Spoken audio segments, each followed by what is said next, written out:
Welcome to the Play Space. Keith Avalone from Play Games. Sam is producing tonight's show. We are in the throes of preparing for PLAAY.con 2024. But we thought we'd take a break tonight and talk about something that's coming up later in the year. PLAAY.con, of course, is quite imminent. Maybe a little too imminent for our abilities to keep up, but I think we'll be fine there. But something that's coming up later this year, the return of Draft Duel, our fantasy football card game that we introduced last Christmas during the holiday sale, and had it available shortly after.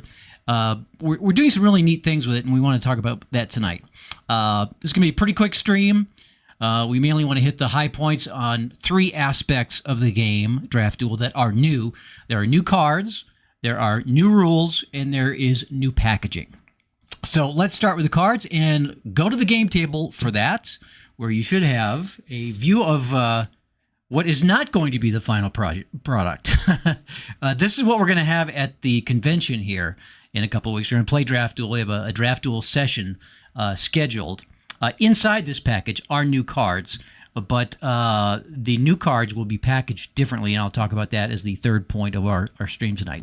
The base game, the base Draft Duel game, will now come with 72 cards. I believe the original game came with 60 cards.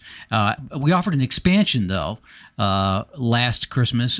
We will not be offering an expansion, at least not at first, for this version of the game. So the game will come with 72 cards. Each team is represented by at least one player. I felt that was important. Maybe it's not. I don't know. I just felt like if I'm playing a game, and I'm a big football fan, I want at least one of my team's players in the deck. The new cards reflect the off-season free agent movement, and I'll get to that in a second. The deck will also include reference cards. Each player will get one of these reference cards, which gives you a sort of a leg up on what your odds are of drawing a wide receiver, or of drawing somebody with a steal ability or silver ability, or production value of explosive. So everybody will get one of these to play the game. It's a game for 1 to 4 players. And then, of course, as you can see, the cards don't look any different. I think I got a couple of alarmed texts saying, "Oh, you're changing Draft Duel." What? Actually, we're really not changing it very much. As you can see, the cards are very similar. However, there are some changes, and we do want to talk about those.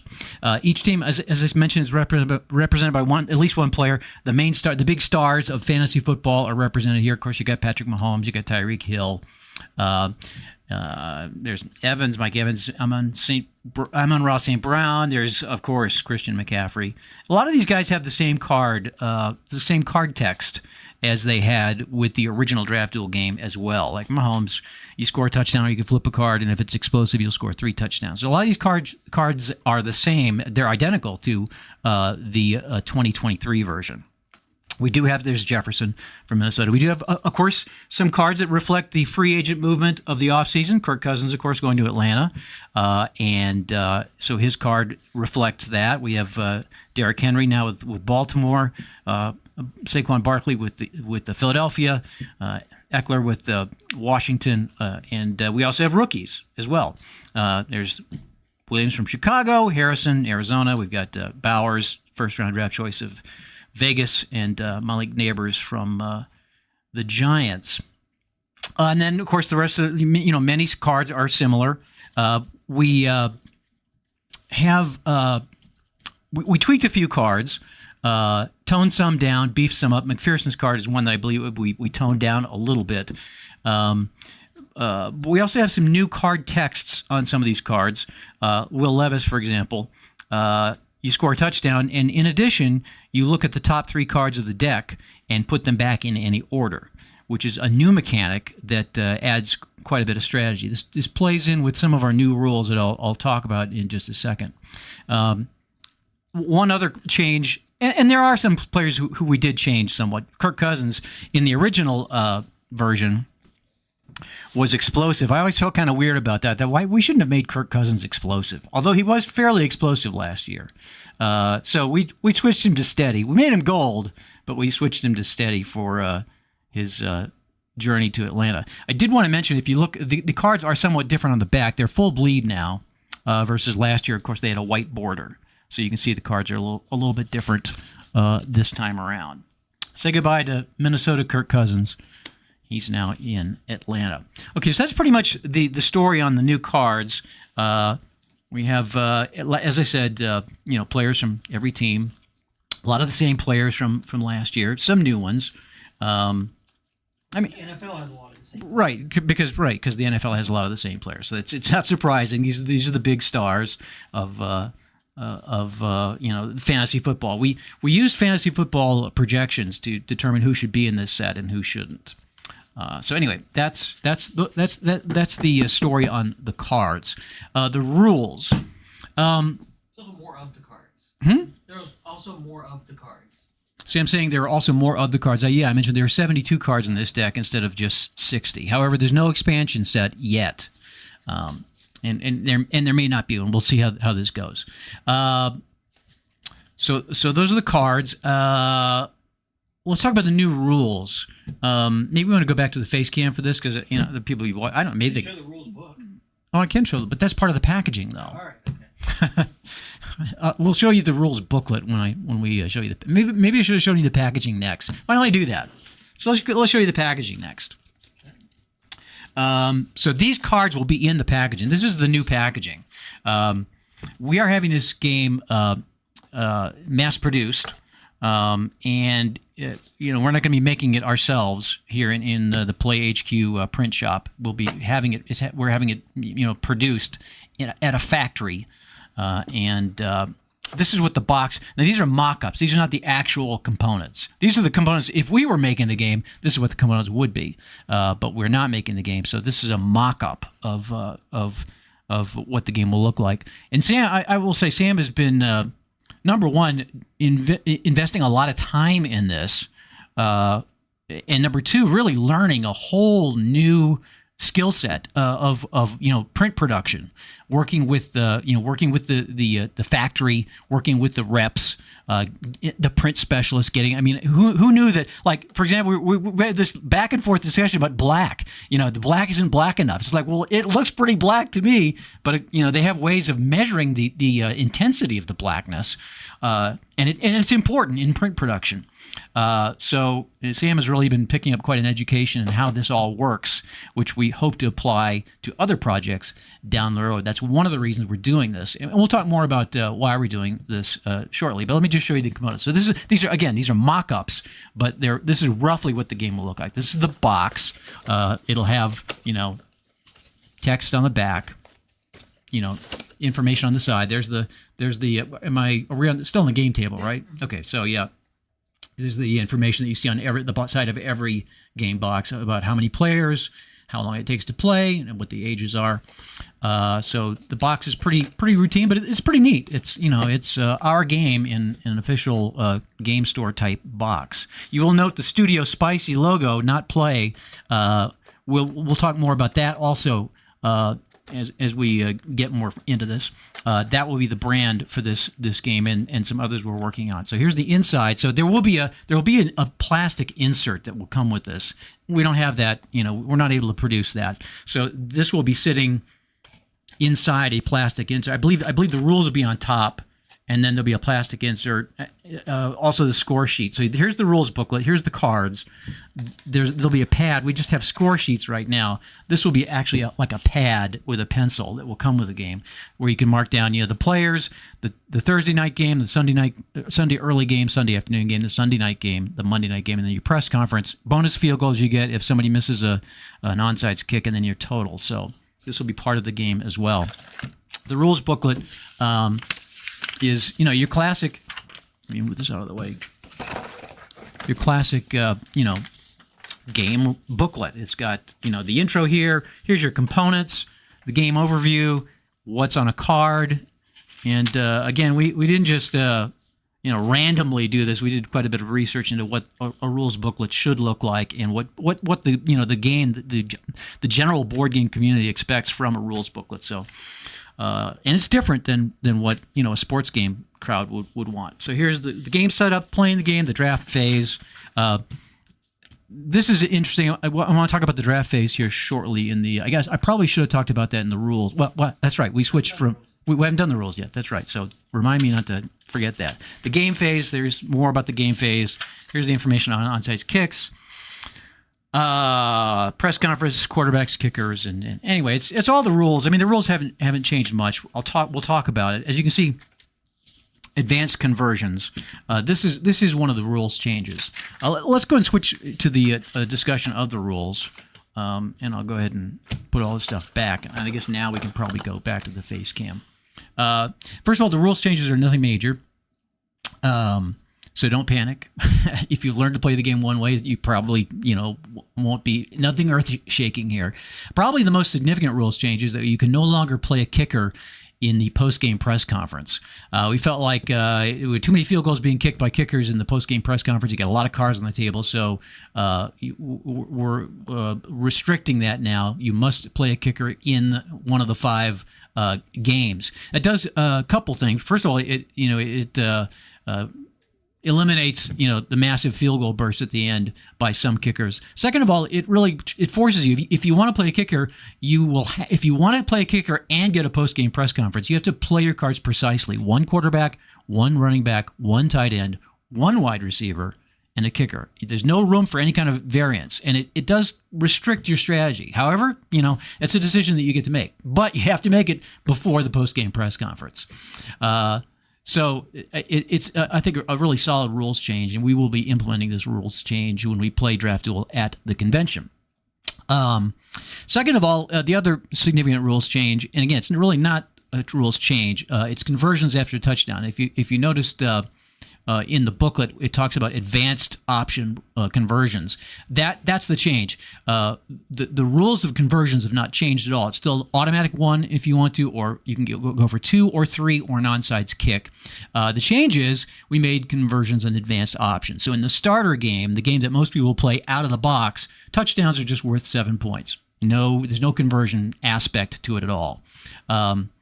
You still have the option to go for an onside kick if you want, but if you don't, you get your touchdown. You get your automatic 1 point, conversion. It's a 7-point touchdown, and then you move on to the next turn.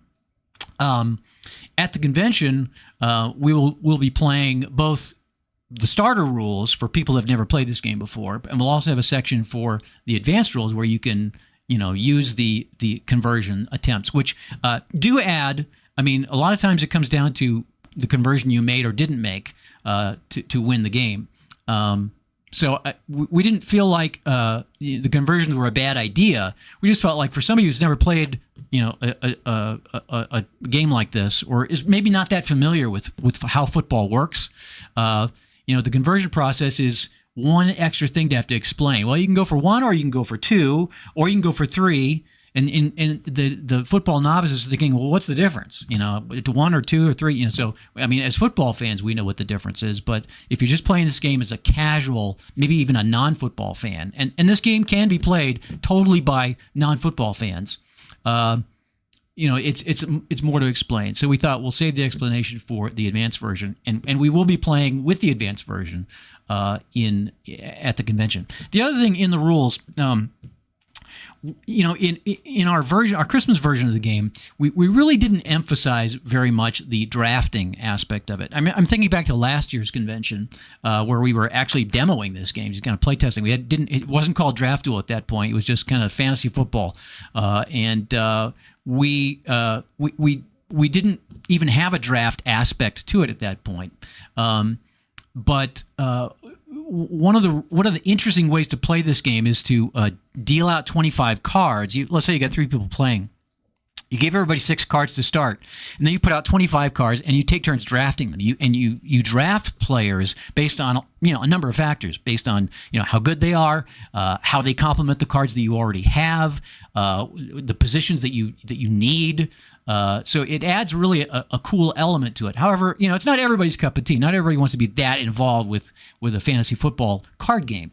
But we do intend to play it both ways at the convention. We'll have the basic section. We'll just have the standard pass draft mechanic where you take a card and pass the rest to the guy on the left. And we'll also have a division which uses the draft mechanic, which is super neat. And we're interested to see what kind of feedback we get playing it that way as well. one minor change we made to the rules on the onside kick. It used to be to make an onside kick, you had to flip a steel player. Now we're saying you have to flip a kicker. And of course, all kickers are steel, so it's not that big of a change, but it does reduce the odds of making it somewhat. You can't flip a steel tight end or a steel quarterback and make your onside kick. You must flip a kicker. You can use those cards though, which allow you to restack the deck. Assuming there is a kicker up, you can take the top 3 cards. If there's a kicker in there, you can put it on top, and then you can go for your onside kick and make it. But in our play testing, it happens not as often as we would prefer, as we might like when we want to make an onside kick. It's not exactly a gimme. So that would be the other rules change that we made. I think that's really it. Other than that, the game is the same as the holiday game, and we're eager to try it out at the convention here in a couple weeks. Back to the packaging. People may be wondering, well, why are you doing this? Why are you mass producing this game? There's a lot of reasons. First of all, our mission statement since 2000, when we first started up PLAAY.com, the mission statement was preserving and advancing the grand pastime of tabletop sports games.